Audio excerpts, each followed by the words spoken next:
నెల్లూరు జిల్లాలో బాబాయి వర్సెస్ అబ్బాయి అంశం మరోసారి రాజకీయ తెరపై చర్చనీయాంశంగా మారింది.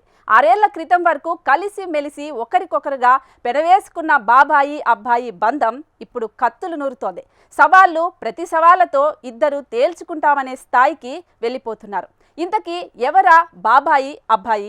వారి మధ్య తలెత్తిన విభేదాలేంటి? అందుకు కారణాలేంటి? వైరుధ్యాన్ని విభేదాలకు దారితీసిన పరిణామాలు ఏంటి? అలాగైతే వాట్స్ దిస్ అబ్బాయి బాబాయి పొలిటికల్ హిట్ స్టోరీ.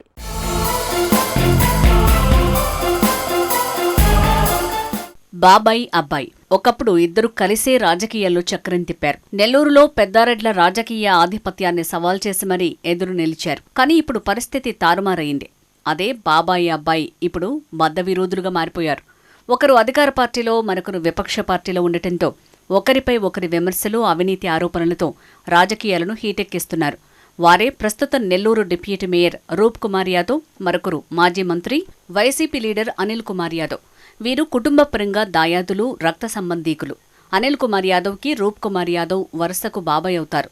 ఒకే సామాజిక నేపథ్యం, బంధుత్వం కూడా కలవడంతో అప్పటికే రాజకీయాల్లో ఉన్న రూప్ కుమార్ యాదవ్ తన సోదరుడి కుమారుడైన అనిల్ కుమార్ యాదవ్ను రాజకీయాల్లోకి తీసుకురావడంలో వెన్నుదన్నుగా నిలిచారు.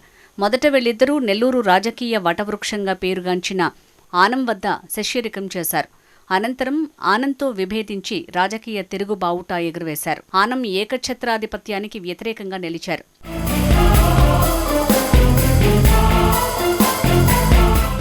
వైఎస్ జగన్కు రూప్ కుమార్, అనిల్ కుమార్ యాదవ్లు ఆప్తులుగా మారారు. ఆనం కుటుంబాన్ని ఎదుర్కొని నెల్లూరు నగరంలో 2 సార్లు శాసనసభకు అనిల్ కుమార్ ప్రాతినిధ్యం వహించడంలో ఈ బాబాయ్ అబ్బాయిల వ్యూహాత్మక ఎత్తుగడలు జిల్లాలో సరికొత్త రికార్డును సృష్టించాయి. వీళ్ళిద్దరూ ఆనం కుటుంబానికి వ్యతిరేకంగా పోరాడి పెను సంచలనమయ్యారు. ఎదురులేని నాయకత్వం వైపు దూసుకువెళ్లారు. ఆపై నెల్లూరు నగరంలో రాజకీయంగా తమకంటూ ఓ ప్రత్యేక ప్రస్థానాన్ని ప్రారంభించారు. ఈ క్రమంలోనే రూప్ కుమార్ యాదవ్ వరుసగా నగరపాలక సంస్థలో కౌన్సిలర్ నుంచి కార్పొరేటర్, ఆపై డిప్యూటీ మేయర్ స్థాయి వరకు ఎదిగారు. ఇదే సమయంలో 2 సార్లు నగర శాసనసభ్యులుగా ఎన్నికైన అనిల్ కుమార్ యాదవ్ జగన్మోహన్ రెడ్డి కేబినెట్లో నీటిపారుదల శాఖ మంత్రి అయ్యారు.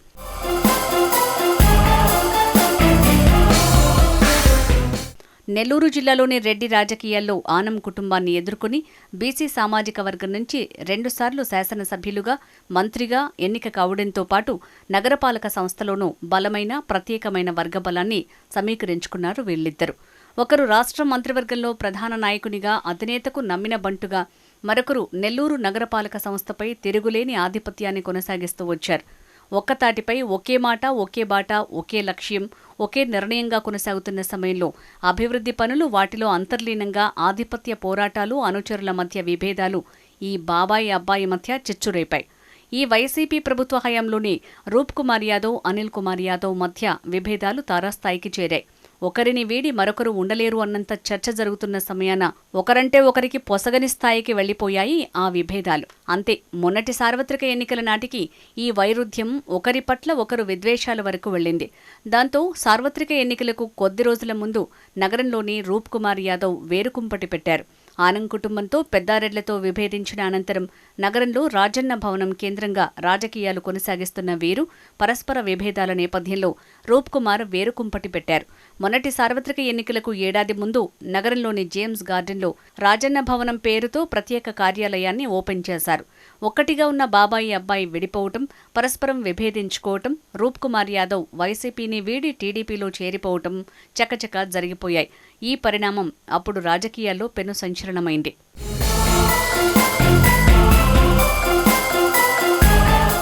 కాలచక్రం గిర్రున తిరిగి ఓడలు బండ్లు, బండ్లు ఓడలైనట్టుగా రాష్ట్రంలో వైసీపీ దారుణంగా ఓటమి పాలు కావటం, టీడీపీ విజయ దుందుభి మోగించటం, కూటమి ప్రభుత్వం అధికారంలోకి రావడంతో బాబాయి అబ్బాయిల రాజకీయ సినారియో మారిపోయింది. టీడీపీలో ఉన్న బాబాయ్ రూప్ కుమార్ యాదవ్ మరోసారి జిల్లా రాజకీయాల్లో చక్రం తిప్పే అవకాశాలు దక్కించుకోగా, అబ్బాయి మాజీ మంత్రి అనిల్ కుమార్ యాదవ్ కొన్నాళ్లు రాజకీయంగా సైలెంట్ మోడ్లోకి వెళ్లిపోయారు. ఇలా ఏడాది కాలం గడిచింది. ఇప్పుడు మరోసారి బాబాయి అబ్బాయిలు రాజకీయ తెరపై పరస్పర విమర్శల బాణాలు ఎక్కుపెట్టుకుంటున్నారు. ఒకరు అధికార పక్షంగా, మరొకరు ప్రతిపక్షంగా పరస్పరం అవినీతి ఆరోపణలు గుప్పించుకున్నారు. ఒకరి చరిత్రను మరొకరు బయటపెడతామంటూ రాజకీయంగా సవాళ్లు విసురుకున్నారు. దీంతో ప్రస్తుతం బాబాయ్ అబ్బాయిల మధ్య వార్ పీక్కు చేరినట్లుందని రాజకీయ వర్గాల్లో చర్చ జరుగుతోంది.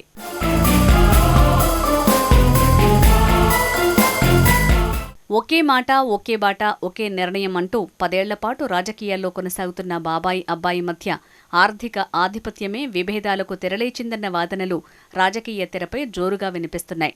గత వైసీపీ హయాంలో మంత్రిగా ఉన్న అనిల్ కుమార్ యాదవ్ ఆర్థిక అంశాలలో బాబాయిని దూరం పెట్టడం వల్లే మొదట విభేదాలు తలెత్తాయని ఆయన అనుచర వర్గం చెప్తోందట.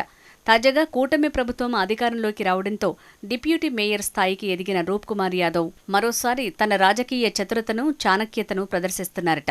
జిల్లా రాజకీయాల్లో అధికారంలో ఉన్న పెద్దారెడ్లకు అనుకూలంగా ప్రత్యేక స్థానాన్ని సంపాదించుకున్నారట. ఈ పరిణామాన్ని పరిశీలిస్తున్న అబ్బాయి అనిల్ కుమార్ యాదవ్ జిల్లాలోని సైదాపురం మండల కేంద్రంగా సాగుతున్న వైట్ క్వార్జ్ అక్రమ రవాణాను తెరపైకి తెచ్చారు. గూగుల్ మ్యాప్ టైపింగ్తో పాటు అక్కడ జరుగుతున్న అక్రమ మైనింగ్ని ఆధారాలతో సహా బయటపెట్టారు. దీంతో ఇద్దరి మధ్య విభేదాలు తారాస్థాయికి చేరాయట.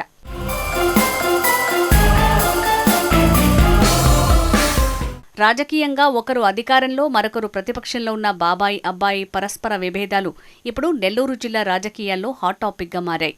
ఇటీవల వీరిద్దరి మధ్య వార్ ఓ రేంజ్కి చేరిందట. ఎవరికి వారు తగ్గేది లేదంటూ గతాన్ని తోడుతున్నారు.